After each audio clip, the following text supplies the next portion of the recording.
Good afternoon. You're watching ABTV, and today we are at the Masaood Automobiles showroom, which was just unveiled today.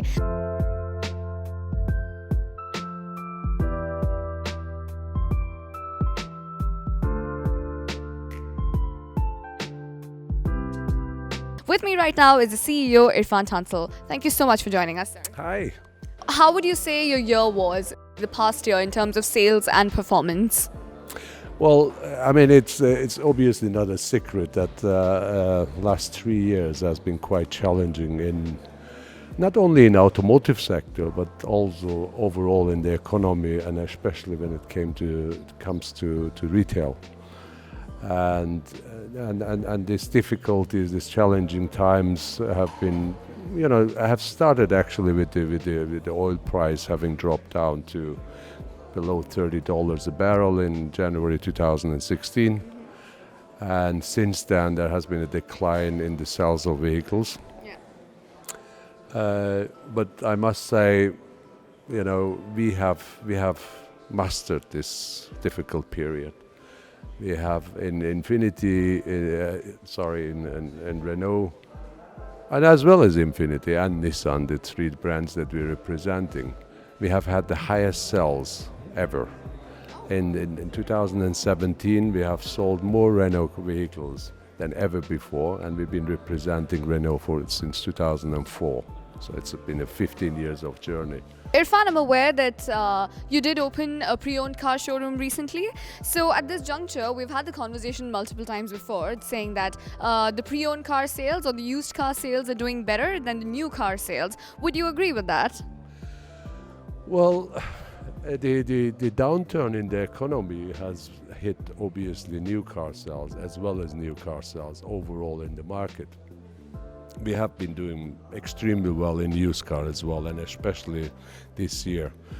And the reason that the overall used car market being down was purely related to new cars being having lost, markets, and consumer confidence were still low. And when it's a chain reaction basically. When new car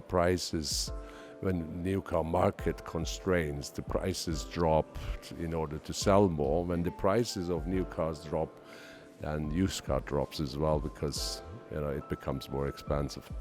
So, but I think overall for used car as well as new car, this is the year where it's gonna set the tone of going forward. We are very hopeful that the year is gonna be positive. And it will start reversing the negative effect of the last 3 years. Do you say that right now we are 1.5 years ahead of the introduction of VAT? Do you think that the mentality and the mindset has changed and people are sort of getting accustomed to it? Yeah, I believe so, because VAT has been available everywhere, and it was impacting everybody's earnings and disposable income all around the world. And it was expected in Middle East also to be introduced, and it has been a talk for many, many years. So the consumers were aware what was coming up. And obviously, in my opinion, the effect of VAT was perhaps the first quarter of last year. And then everything went back to what it was, and people have started living and embracing the VAT for what it is. Okay, very interesting. So right now, just right behind us is the electric car. So I was going to ask you if electric car is the future or if it has already come in the present, but looks like, well, you have embraced the whole e-car and the sustainability technology. Can you tell us more in terms of what you will be doing in terms of promoting sustainability and sustainable driving? I believe that in 2022, 2030, from production of vehicles, half of them will be electric cars. So the car that you see behind me has been here for a year.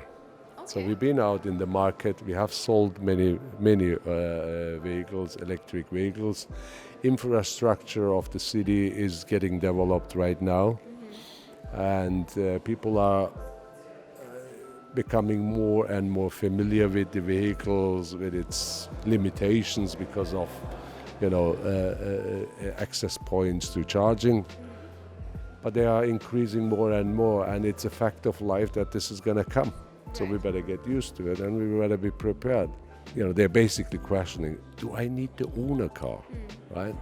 Because if the technology develops further and the choice of car is available for you at any time that you wish to have. Yeah. By the way, these technologies are available today now, so that you can have the car in 10 minutes, 15 minutes at your doorstep, the choice of your car. Why would you want to own a car? And why would you want to pay 24 hours if you're going to use it for an hour a day? Then that's a problem for you then, for dealers. It's a big problem. But it's not. It's not. You see, we have to evolve with the way the change happens. You can't stand on the way and try to resist change. Change is happening, and then it's going to continue happening. But on those lines, you mentioned affordability is something that people are again looking towards. But at this juncture, the Middle East boasts the highest per capita sales when it comes to luxury vehicles. So do you think that's going to change now if people are moving towards affordability over luxury? Luxury, obviously when the crisis happened, like, the last 3 years when the car sales have dropped, luxury was affected the most, right? And but however, luxury will remain the same, because people who are buying luxury vehicles, they are not buying it because they need a transportation, because it's a status symbol. It describes who they are. They identify themselves. An Infiniti owner, for example, likes to be in an Infiniti car instead of any other car that are less expensive. Yeah. So luxury will stay. But it will, in my opinion, it will move towards more affordable luxury. Okay, great. Thank you so much for joining us here, and congratulations on the store opening. Thank you very much for being here. Great, and thank you for watching ABTV.